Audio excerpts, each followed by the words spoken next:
Good morning, everybody. Jim Feist and Hank Goldberg here in Las Vegas. Hank, good morning. Super Tuesday yesterday. Looks like Joe Biden made a big push. Yeah, well, the big surprise was how well he did in Texas. But, just to quickly analyze what happened, everybody who voted late had, decided late, voted overwhelmingly for Biden. And if you took out, the mayor's, if you combine the mayor's votes with Biden, he probably would have won California too. Right. And then Bloomberg dropped out this morning. Yeah. So, wow. It's a battle out there, but they all endorsed, except for Stiers. I don't think he endorsed anybody, but the others all endorsed Biden. It's like a coming together for the Democrats. They wanted Biden, and now looks like they're going to get him.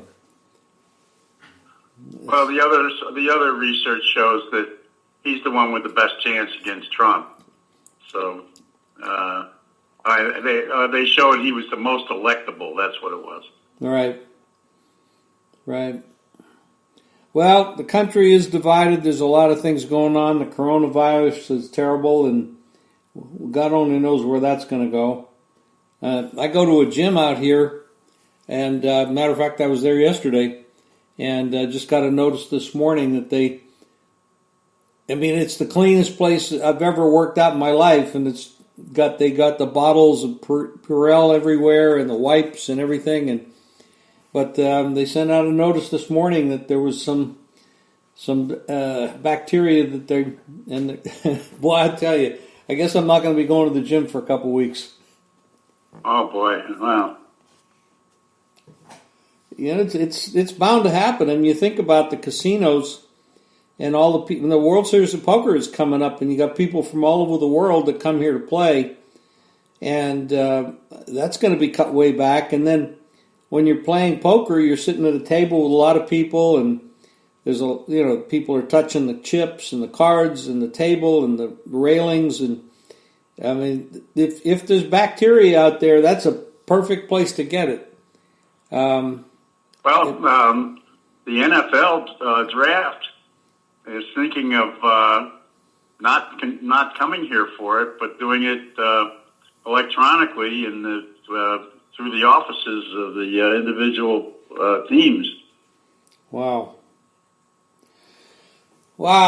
this is amazing. I don't remember anything like this. I guess in not something that we'd have seen, but in 1917 or something, it was the Spanish flu that killed millions and millions of people, and let's hope this gets curtailed and they find a solution for this.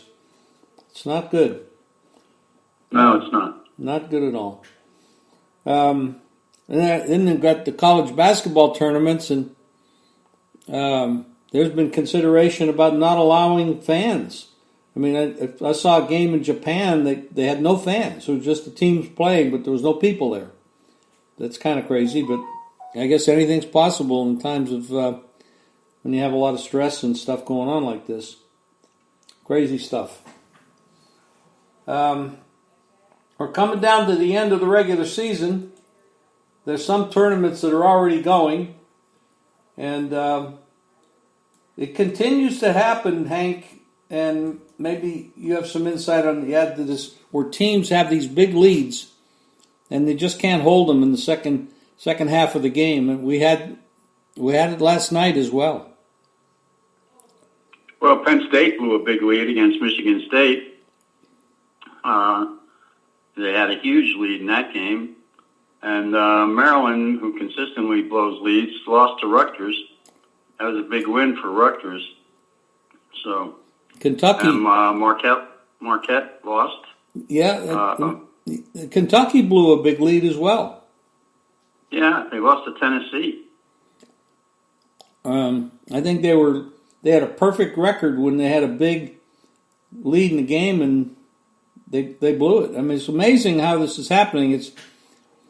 It's happened quite a few times. We had Tennessee the other night or the other day against Auburn. They had a 17-point, 19-point lead in the second half, and they lost the game by 7. Yeah, well, Auburn's been winning games like that. They're always slow out of the gate, and they come from behind. Yeah, it's. I guess the fundamentals of basketball have changed so much that it's a lot of one-on-one basketball, and they don't run the plays like they used to. We don't. Most of the teams look pretty much the same when you watch them, and maybe the discipline. I don't know what it is, but I've never seen teams blow leads like this in the past. Not to this degree. I was watching the Duke game on Monday night, and Coach K really coached them up. For the first time in a while, he was very active during the game. He had his jacket off. He was up and down, talking to the kids during the course of the game, something he had not been doing.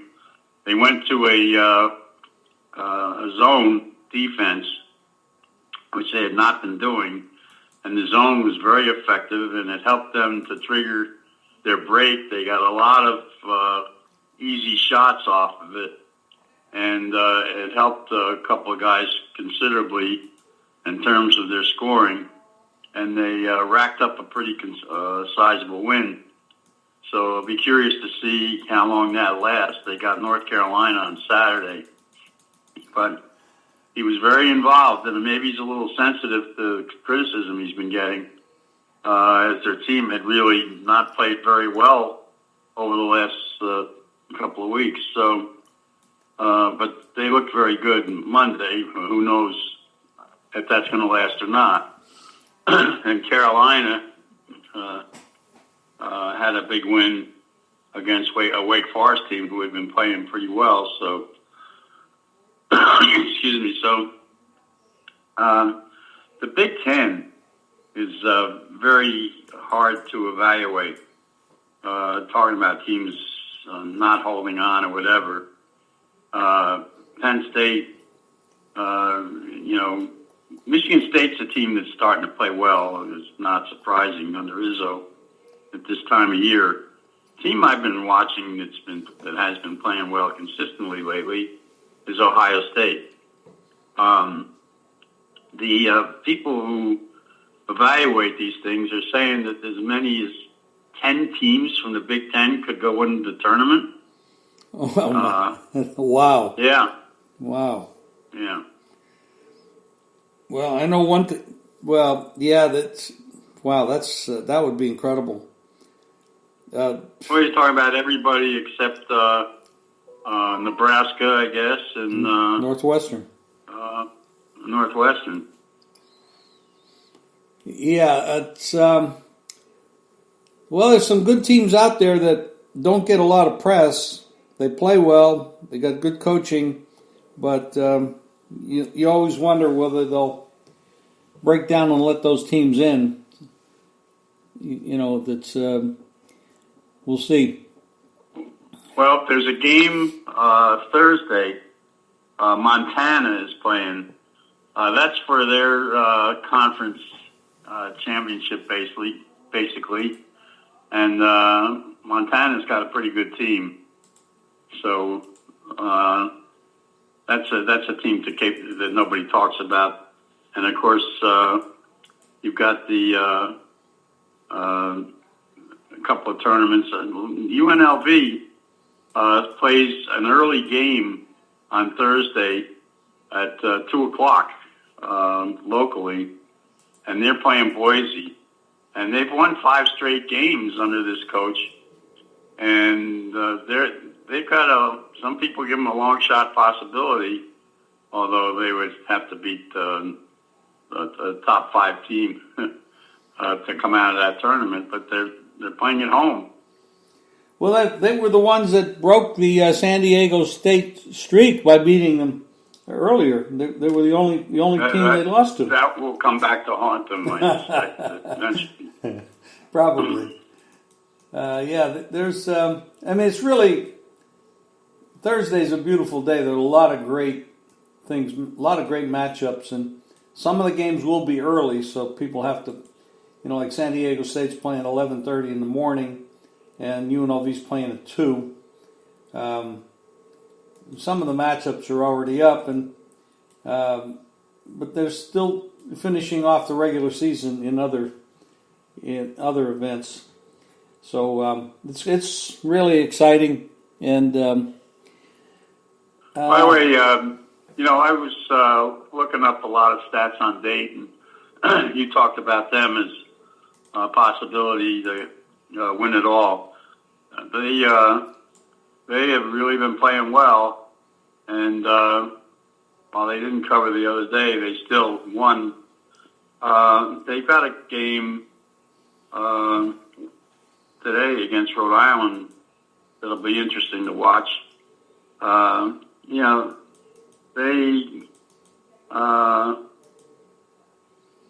don't know if they've clinched their conference yet, the A-10.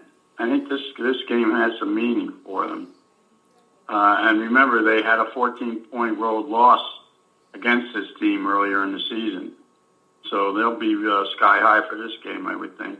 But Rhode Island can play them tough. This will be a good game to look at. Yeah, it really will. And from a needs standpoint, Rhode Island probably needs it more than Dayton, but because Dayton's ranked 3rd in the nation. But they're a 4-point favorite. They're open 3.5. It's up to 4 right now. It's at Rhode Island. I would not be laying the points. This is one of the things that has been working, and a lot of people are talking about it. These ranked teams have been losing to unranked teams pretty consistently lately. How much is on the line for Miami of Florida tonight? I know that they've been a little bit down, but they picked it up a little bit. Virginia is 2-point favorite. They're 2.5-point favorite now at Miami of Florida. Yeah, NIT berth. Probably, yeah. Well, of course. Yeah, you're right. That's about it. How about Notre Dame, Florida State? That's a big game for Florida State because they've got a high ranking. They're 7th. They were beat over the weekend, and Notre Dame is playing pretty well lately. It's a home game for Notre Dame, but it's an important game for Florida State for seeding in their tournament. Interesting fact on this game: it opened 2.5 pretty much everywhere, and they're ranked 7th. Florida State's ranked 7th in the nation, 24-5 record, and the money is just pouring in on Notre Dame. They're unranked, but they're home dog, and it's interesting how this is going. When the money comes in on the unranked team against the ranked team, they just very consistently win. Well, there are a lot of unranked teams who are not much worse off than the ranked teams are this year. Although Florida State is legit, and Leonard Hamilton is a real good coach, and Notre Dame relies on outside shooting, and Florida State relies a lot on defense. And Florida State is like Syracuse used to be in a way. Very tough team to play against. Villanova's Seton Hall, number 14 ranked Villanova against number 8th ranked Seton Hall. Seton Hall is a 3.5-point favorite in the game. They were 4, but it's bet down. That's a big game in the East. Huge game. Villanova's not the Villanova team as they were in the past. They're just not that good this year, and it's a home game for Seton Hall. So I would.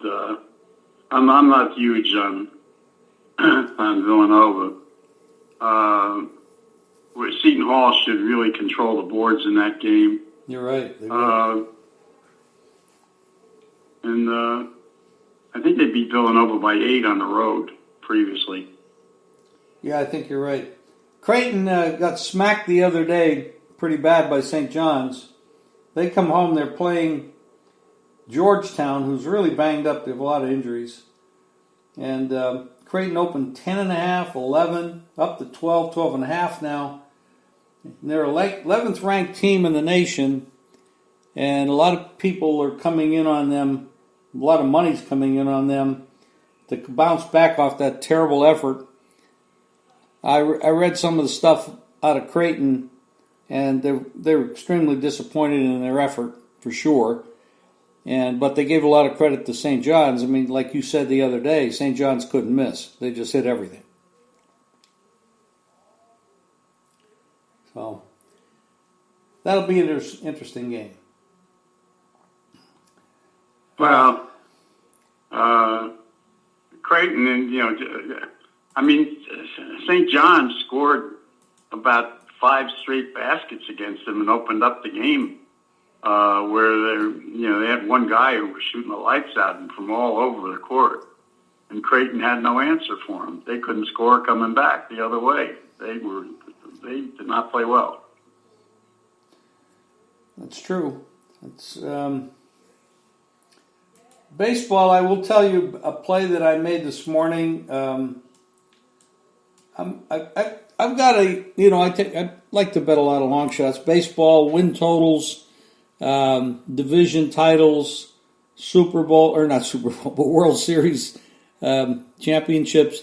I bet the Tampa Bay Devil Rays today in all 3 departments because, what's happening with the East? The Yankees, of course, they got the roster from, they're a dream team, but with all the injuries and stuff, and Tampa's very deep, and they've got a deep pitching staff, and 2 years ago they had Snell's coming back. They got a lot of things going for them. And with Boston seems to be down, the Yankees are hurt. A lot of things can happen. So I put some money on Tampa Bay Rays this morning in the futures market. Well, the Yankees are going into the season hurting. The 2 top hitters are not going to be ready for the top of the start of the season, and Severino, as I said on Monday. He's done. He's not going to be available to him at all, one of their top pitchers. So, they've got a strong bullpen, but still, they're hurting in 2 key areas, and we'll see what happens between now and opening day, how they're going to resolve those problems. Yeah, watched them a little bit yesterday. Their game was on television, and they walloped the Red Sox 9-1. Yeah, the Red Sox are, they made some very questionable moves in the offseason. So the projections for them are not that high this year. Well, they're downsizing. Yep, they are. For whatever reason. Exactly, whatever reason. Of course, the media is talking a lot about the NFL and the quarterback issues and almost the domino effect if Brady decides to leave New England. And then the draft, who's going to be drafted high, who's going to be drafted 1, where's Tua going to go? We know where Burrow's going to Cincinnati. And they talk about Miami trying to pick up Tua. You know a lot more about Miami than I do. What do you think they should? What are they doing down there, and what do you think they should do? Well, they have a general manager who doesn't know what he's doing. The owner has no clue, and the organization's a mess. And their coaching staff has been turned over, and they've unloaded everybody. They unload becomes a Pro Bowl player wherever they go. I don't trust what they do. They'll find a way to mess up the draft, whatever they do. I thought that they had, they have, I think, the 5th choice in the draft, and but they've got a number of high draft picks. So I wouldn't give up anything. I would stick with the high draft picks that they have. They've got 3, I think, first-round picks, but they have. They can get a very good guy with Herbert, the guy from Oregon, and not have to give up a draft for a high injury risk. That's the way I feel about it.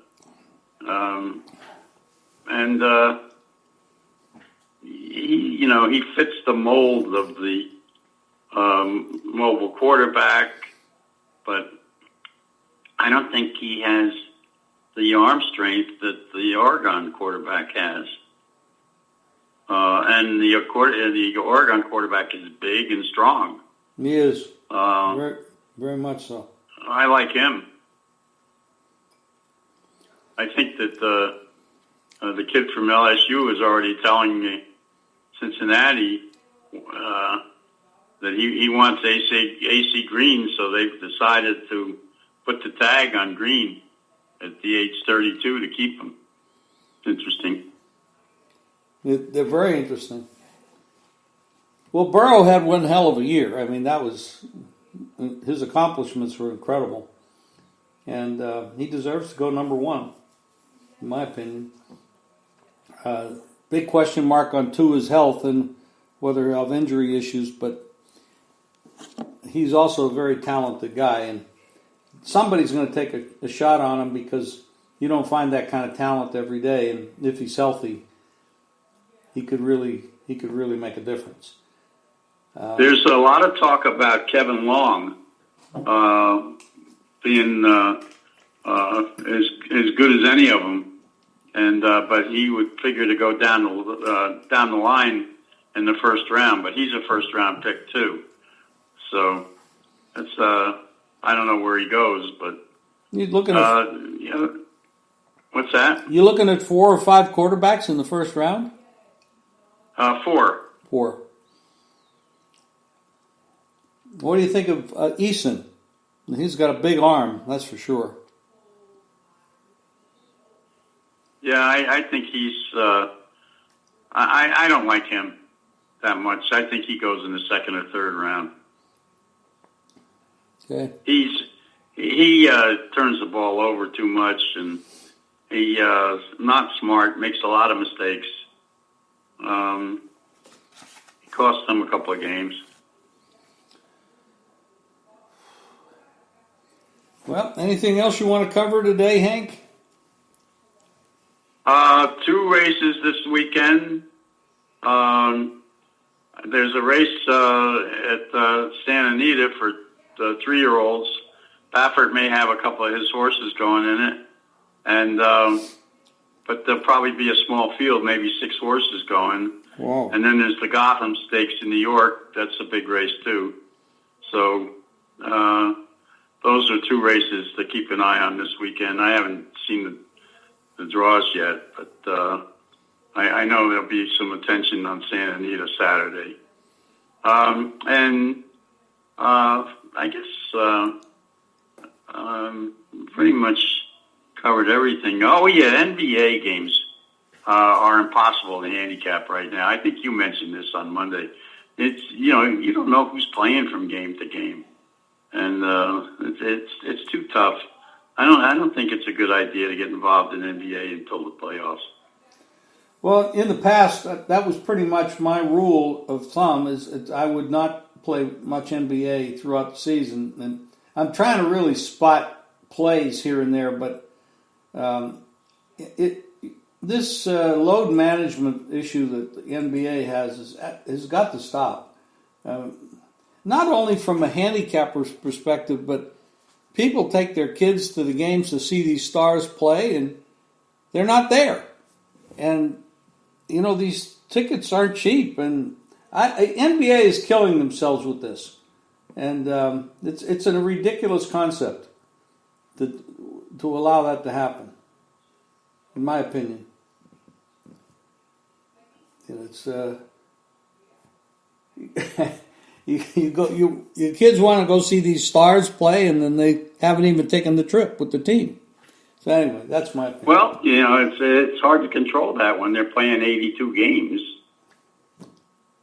I don't remember Bird or Magic or Kareem or any of these guys in the old days having to sit and rest so much. It was I know. Well, I don't think they played as many games in those days. Well, I'd have to check that. It seems I'd have to go back and look at that when the league went to the 82. I'll have to go check that out. I'll do some research. And well, if they're playing too many games, then cut the schedule down, because you got to make these games more meaningful, for God's sake. But the playoffs are excellent. It's an excellent product in the playoffs. I love it, because you got the best athletes in the world doing amazing things. Let me shut that phone off.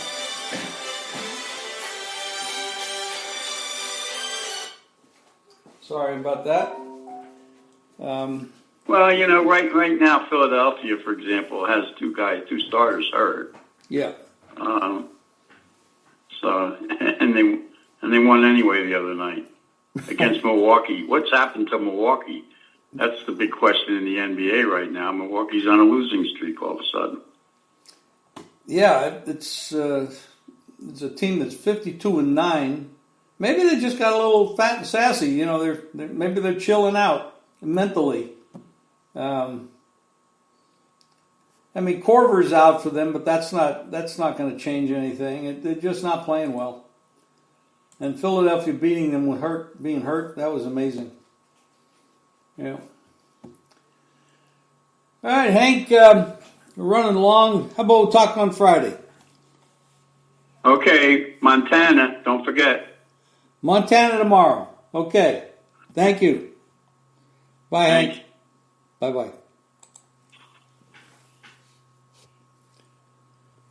Okay, everybody, go to JimFeist.com. Hank's plays and mine, we posted there each and every day. I've got games up there right now, so does Hank.